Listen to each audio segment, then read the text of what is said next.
हरे कृष्णा दोस्तों, माघ मास महात्म्य तीसरा अध्याय। तब राजा दिलीप कहने लगे कि महाराज, यह पर्वत कितना ऊंचा और कितना लंबा चौड़ा है। तब वशिष्ठ जी कहने लगे कि 36 योजन, 1 योजन 4 कोस का होता है। तो आप समझ लो कि 36 योजन कितना होगा। ऊंचा ऊपर, चोटी में 10 योजन चौड़ा और नीचे 16 योजन चौड़ा है, जो हरी, चंदन, आम, मदार, देवदार और अर्जुन के वृक्षों से सुशोभित है। दुर्भिक्ष से दुखी होकर इस पर्वत को फल और फूलों से परिपूर्ण देखकर भृगु वहीं रहने लगे और वहां पर कंदराओं, वनों और उपवनों में बहुत दिनों तक तप करते रहे। इस प्रकार जब भृगु ऋषि वहां पर अपने आश्रम पर रह रहे थे तो एक विद्याधर अपनी पत्नी सहित उतरा। वे अत्यंत दुखी थे। उन्होंने भृगु ऋषि को प्रणाम किया और ऋषि ने बड़े मीठे स्वर से उनसे कहा कि हे विद्याधर, तुम बड़े दुखी दिखाई देते हो, इसका क्या कारण है। तब विद्याधर कहने लगा कि महाराज, पुण्य के फल को पाकर, स्वर्ग पाकर तथा देव तुल्य शरीर पाकर भी मेरा मुख व्याघ्र जैसा है। मेरे दुख और अशांति का यही एक कारण है।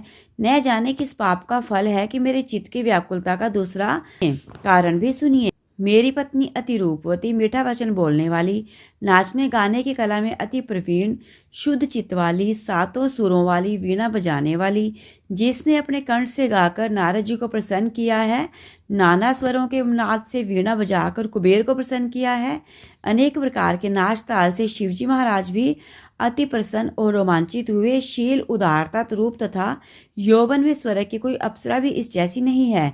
कहाँ ऐसी चंद्रमुखी स्त्री और कहाँ मैं व्याघ्र मुख वाला, यही चिंता सदैव मेरे हृदय को जलाती रहती।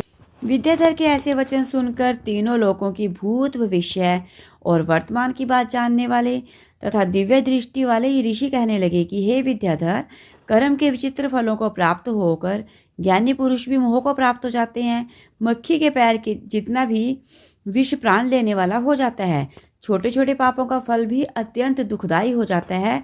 तुमने माघ मास की एकादशी का व्रत करके द्वादशी न आने तक शरीर में तेल लगाया, इसी पाप कर्म से व्याघ्र हुए। एकादशी के दिन उपवास करके द्वादशी को तेल लगाने से राजा पुरुरवा ने भी कुरूप शरीर पाया। तब वह अपने कुरूप शरीर को देखकर दुखी होकर हिमालय पर्वत पर देव सरोवर के किनारे पर गया।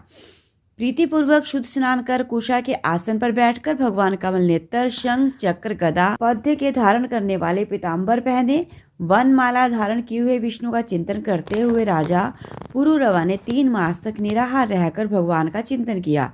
इस प्रकार 7 जन्मों में प्रसन्न होने वाले भगवान राजा के 3 महीने के तप से ही अति प्रसन्न हो गए और माघ के शुक्ल पक्ष की एकादशी को प्रसन्न होकर भगवान ने अपने शंख के जल से राजा को पवित्र किया। भगवान ने उसके तेल लगाने की बात याद दिलाकर सुंदर देवताओं का सा रूप दिया, जिसको देखकर उर्वशी भी उसको चाहने लगी और राजा कृतकृत्य होकर अपनी पुरी को चला गया।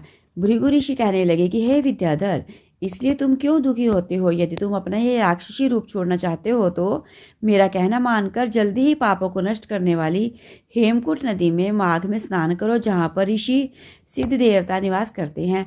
अब मैं इसकी विधि बतलाता हूँ। तुम्हारे भाग्य से माघ मास आज से 5वें दिन ही आने वाला है। पौष शुक्ल एकादशी से इस व्रत को आरंभ करो। भूमि पर सोना, जितेंद्रिय रहकर दिन में 3 समय स्नान करके महीना भर निराहार रहो। सब भोगों को त्याग कर तीनों समय भगवान विष्णु का पूजन करो। जब तुम द्वादशी को शिवजी स्तोत्र और मंत्रों से पूजन करोगे तो तुम्हारा मुख देखकर भी सभी चकित हो जाएंगे और तुम अपनी पत्नी के साथ सुखपूर्वक क्रीड़ा करोगे। माघ मास के इस प्रभाव को जानकर सदा माघ में स्नान करो। पाप दरिद्रता से बचने के लिए मनुष्य को सदा यत्न से माघ मास का स्नान करना चाहिए। स्नान करने वाला इस लोक तथा परलोक में सदा सुख पाता है। वशिष्ठ जी कहते हैं कि हे दिलीप, भृगु जी के यह वचन सुनकर वह विद्याधर अपनी स्त्री सहित उसी स्थान पर्वत के झरने में माघ का स्नान करता रहा और उसके प्रभाव से उसका मुख देव सदृश हो गया और वह मणिगिरी पर्वत पर आनंद से रहने लगे। भृगु जी भी नियम की समाप्ति पर शिष्यों सहित इवा नदी के तट पर आ गए। तो दोस्तों, कैसी लगी आपको तीसरे अध्याय की ये कथा। अगर अच्छी लगी तो प्लीज़ वीडियो को लाइक करें, चैनल को सब्सक्राइब करें, वीडियो को अपनी सभी फ्रेंड्स के साथ शेयर करें। हरे कृष्णा, राधे राधे।